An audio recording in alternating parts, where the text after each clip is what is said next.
First అయితే మేము carrot, పాలకు అండ్ బీట్రూట్ ఈ 3 దోశలు వేస్తున్నామండి. సాయి ఒకసారి చెప్పు ఏ దోశలు ఎలా వస్తాయో చెప్పు. ఇది ఎలా కలుపుతావో చెప్పు ఫస్ట్. సార్ ఇది బీట్రూట్ ఉంటుంది కదా, పొట్టు తీయాలి సార్. పొట్టు తీసి సన్న కట్ చేసి మిక్స్ చేయాలి. మిక్స్ కట్టేసి తీసినాక కొంచెం లైట్గా సాల్ట్ కలపాలి.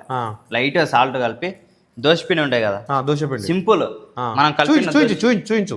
సింపుల్ సార్, దోశపిండి ఉంటుంది కదా, లైట్గా కొంచెం ఇంత. ఇది బీట్రూట్ దోశ. అవును సార్, చూసారు కదా. ఇప్పుడు ఇందులో పిండి కలిపాను, దోశ పిండి అంతే. నెక్స్ట్ వచ్చేసి పాలక్ దోశ సార్. పాలక్ దోశ చెప్పు సాయి. ఇందులో లైట్ సాల్ట్ వేసుకోవాలి సార్. సాల్ట్ అంటే ఎంత పడుతుంది అందాదా? ఒక చిటికెడు అండి అంతే, లైట్గా చిటికెడు సాల్ట్ వేసి ఇది వేసుకుందాం. దోశపిండి వేసుకోవాలి. దోశపిండి ఇది ఇలా సింపుల్ సార్.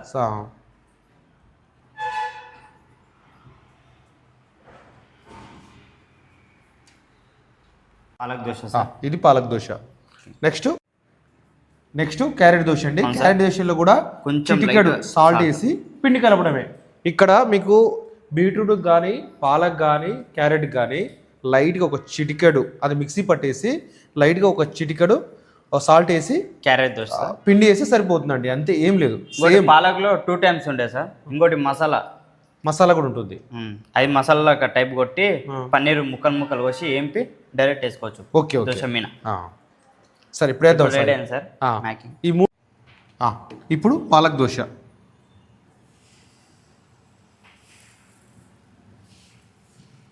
సైజ్ సేమ్ వస్తుంది కదా? సేమ్ వస్తుంది సార్.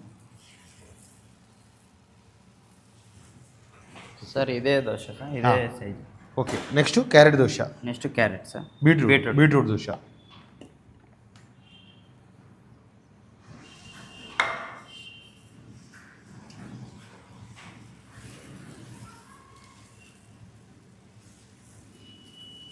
ఏ మిల్లెట్ టైప్లో తినాలి సార్, మస్తు ఉంటుంది. Next carrot dosa. సార్ ఇది వచ్చేసి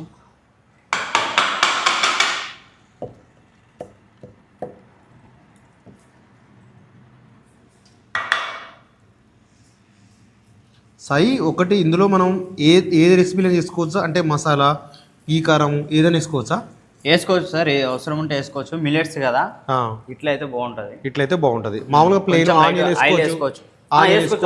నో ప్రాబ్లం. ఆనియన్ వేసుకోవచ్చు, ఆనియన్ వేసుకోవచ్చు, ప్లెయిన్ వేసుకోవచ్చు, మసాలా వేసుకోవచ్చు, నెల్లూరు కారం వేసుకోవచ్చు, కందిపొడి వేసుకోవచ్చు, పుట్నాల పొడి. ఓకే. మిల్లెట్స్ కదా, బాగుంటుంది. ఓకే.